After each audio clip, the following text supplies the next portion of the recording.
Okay. Dr. Sandra Dalton-Smith is with us. You want to do the introduction then? Yes, She's I an do. author, right? She's an author.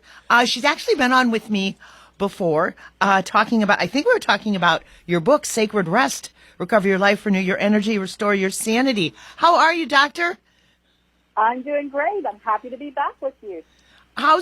You're in Birmingham, correct? Yes, and it is too cold to be outside unless it's in the middle of the day. So lunch is a great time to go out right now. But, cold might be relative depending on where you're from. That's true. That's true. Yeah, we do have the Chicago influence up our way here. That's true. Well, Doctor, we want to talk to you because depending on who you talk to, with 50 different states and different governors and mayors of high-profile cities, and then the CDC, everyone has a different opinion about Thanksgiving. And you're proposing we can still enjoy Thanksgiving safely. Yes, there are just some things that we have to keep in mind, particularly with the COVID numbers going up. The CDC has put out some new recommendations. And one of the things just to remember is that you can enjoy it, but try to keep it small and local. Try to make sure you're not introducing new people into your circle who you may not have had the same exposure to, particularly if they're family members from other cities and other states where their risk may be somewhat higher. And so how many people should we have at dinner, do you Well, think? it depends on how you're going to set it up. So just a couple of guidelines. If you're able to do it outside, if you are in an area where the weather is beautiful and you're able to do it outside, you're going to be able to have more people because you're not going to have everyone into a closed-in space where the air quality and viral load within that area can get maxed out very quickly. If you are having it in your home, then it's beneficial to try to do things that are going to cut down on the risk of others. When you're eating, obviously you can't wear masks. So if your rooms are big enough to have some social distancing between people, if you're able to do things like single-serve plating, so you have one person who's the main contact that's touching all the spoons, none of the passing the plate around that we oftentimes will do, because if you can imagine, you have multiple hands that are touching the serving trays and dishes, which then also increases risk. So it depends on what you have available to you, but there are ways to manipulate it to make it more safe. I'm sitting here thinking about when I was a kid, and there might be, 12 or 14 people jammed into a dining room at my aunt's or my grandmother's, and it was really a dining room where maybe 8 could sit comfortably. Everybody's not the year for that. No, that's not going to happen for sure. Doctor, I know in some families it's become popular sort of, to set up almost like a buffet style, like on a kitchen counter or on a sideboard or something like that. Is that still safe, or should you have different utensils for everyone as they're kind of going through that line? Well, there's two issues with that. One is the line, because unless there's going to be some social distancing in that line, it's very likely to have a lot of people in very close contact. And then the other thing about buffets is that normally there aren't individual utensils used for the scooping and getting the different items from the buffet, which means that every hand that passes through is touching all of those different utensils, and that is going to just increase risk of exposure. That's why if at all possible, and I know usually it's one person doing most of the cooking and that person probably doesn't want to be the server, if someone else can kind of take that responsibility of, I'm going to do the serving and wear gloves as they're doing that, just to try to decrease the risk of viral exposure. I'm just sitting here thinking, this might be one of those years where you want to have your Thanksgiving dinner catered. And maybe a lot of restaurants are doing this. You can get Thanksgiving dinner to go. Maybe everybody can have their own little box, and that's the end of it. I love that idea. I really believe a no-contact Thanksgiving meal, it can be a great option. Oftentimes people say, well, I have elderly parents, and we're concerned. We're concerned about exposing them maybe to kids that are in school or those who are actively going into work. I'm in the healthcare field. So there's risk associated with having people we care about around those of us who may have an increased risk of exposure. So delivering a no-contact Thanksgiving meal is a great option to show love and to still feel that connectedness and still be able to taste some of those food items that you crave from your family members without exposing them to the excessive risk. Well, I've also read of suggestions made where each family brings their own dinner, from whatever they decide for their entree to their side dishes to their dessert, because the whole meaning of the holiday is to be together, but 6 feet apart, I guess. Right. That works really well if you're in a location where the weather's great and Yes. you can set out some picnic tables and you can see each other. Another thing is if you're doing something like the no-contact Thanksgiving meal delivery, where maybe you cook some items at home and take them to a parent or a grandparent, the beautiful part of that is you can still stay outside in the lawn as they come and collect the meals with their masks on and wave at them and see them and have that little bit of connection, even if you can't necessarily hug them. Sandra, do you think this Thanksgiving is going to be a one-time thing, or is this pandemic going to permanently change maybe some of those habits we've known since we were kids? Well, I've been in internal medicine for 20 years now, and I don't think anyone in the healthcare community could have guessed anything like this could have hit and affected us so greatly. It surprised all of us. 2020 has been just a year of surprises. My hope is that, as with many other illnesses that have come through our system, is that our body started adapting, that we started developing some immunity. Eventually, vaccines will come out. We don't know how quickly, but eventually they will come out, and that will help to ease some of the viral burden that we're experiencing, not only just within our personal lives, but also within the healthcare system.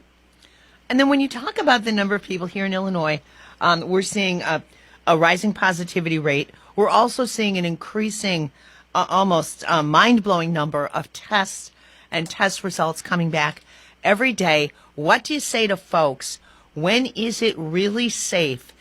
If you feel you've been exposed and you haven't been tested, should you stay away, or should you stay away even if you're expecting the results of your test? They tell you to quarantine. I'm not sure that always people understand that, though. Yes, that's the thing that's making this virus so difficult. Some people are exposed and truly feel perfectly normal. They don't have any symptoms. And unlike some other viruses that we're more familiar with, like the flu, where you get exposed and you start feeling bad fairly quickly after the exposure, this virus has has significantly longer incubation period, and you can look perfectly fine and still be contagious. And that's why if you have been exposed, or if you are having mild symptoms and you're not sure and you've been tested but are waiting, it's safer for yourself and for those that you love that you do quarantine for that time period. And then there's the additional challenge for, thank goodness, knock on, my kids are both just in their early 20s and out of college. But for folks who do have those college kids who might come back home, do you tell them to stay on campus? It's tricky because some campuses now are asking kids if they go home not to come back because they're basically going into areas where they're being introduced to a larger number of people, and it's not their normal setting. And so it's one of those situations where some schools are already mandating that. So you really won't have much of an option. If they come home, they're not necessarily going to be welcomed back in some school situations.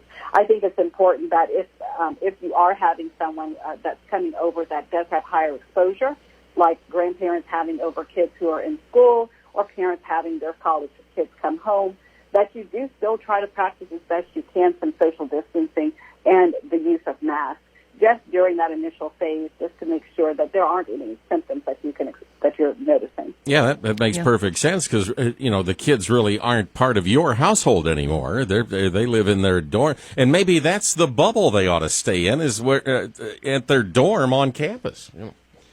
I know that's hard to say because parents want to see their kids and kids want to come home. But this is a very different situation. If they're going into and they still have those final exams coming up in the next few weeks, they're going to be home for Christmas break anyway. Sure. So we're not talking a very long period of time. Just to kind of hang tight, maybe do that virtual Thanksgiving meal with the family. As you stated, cater it in from somewhere so they can still have their turkey and stuffing and all of that. But yes, right now that is a safer option. We have to ask you, what's your Thanksgiving celebration going to look like? Very small and intimate. I have my husband, my 2 kids. We're going to Zoom with my parents and his parents, and that's how we're going to do Thanksgiving this year. That's how we're going to do family Christmas as well, just because they are older, and we love them enough to stay away. I like that. That's a good man. You love them enough to stay away. Yeah, there you go. Well, I can tell you, Dr. Smith, I had a COVID experience and had to quarantine. My wife and I, back in October, we were going to be near her parents, who are both in their 80s, and my wife said, maybe we ought to get tested just as a little precaution before we go be around those two. And we were just going to see them quickly and have a little picnic lunch. They live in Kentucky, where the weather can be pretty good right now. And so we both tested, and we both came back positive, had no idea, no symptoms, no nothing. I was shocked. How many people are walking around asymptomatic? Probably a lot. I mean, honestly, we're at the situation where that's really how herd immunity works. There are some people who will not have symptoms, even if they're positive.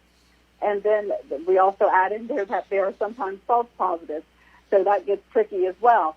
But at this point, what we're finding is that there's lots and lots of people who just their bodies are not processing the virus as the same as others. Now, whether comorbid conditions are adding to why some people have more symptoms, like if someone has an underlying lung disease, then obviously you would assume they would likely have more issues. But then you have some very young people who end up with serious complications. So it's taking a different toll on each person individually. Well, then you gotta wonder if this thing isn't morphing all through this whole time, and who knows what this disease really is. Very true.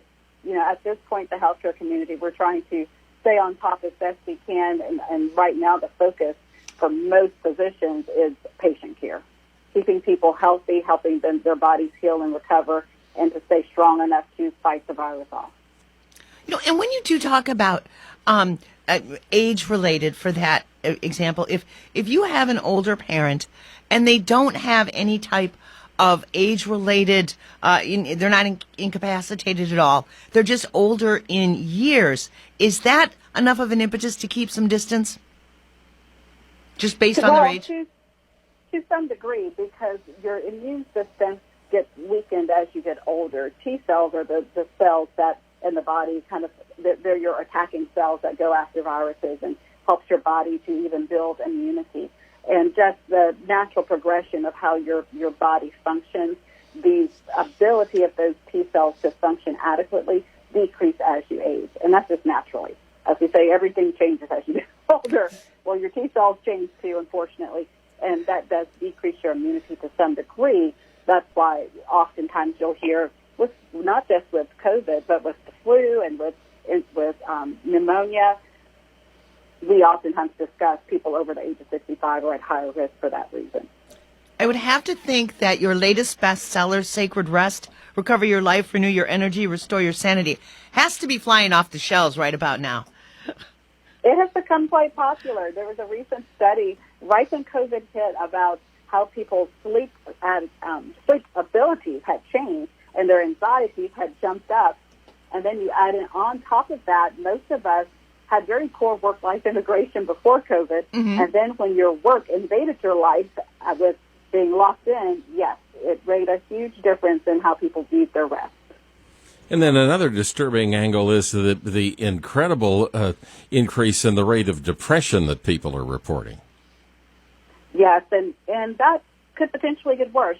Typically in the wintertime, depression is already increasing just because of the seasonal changes and our body's circadian rhythms related to the cycle of when we get light and dark now.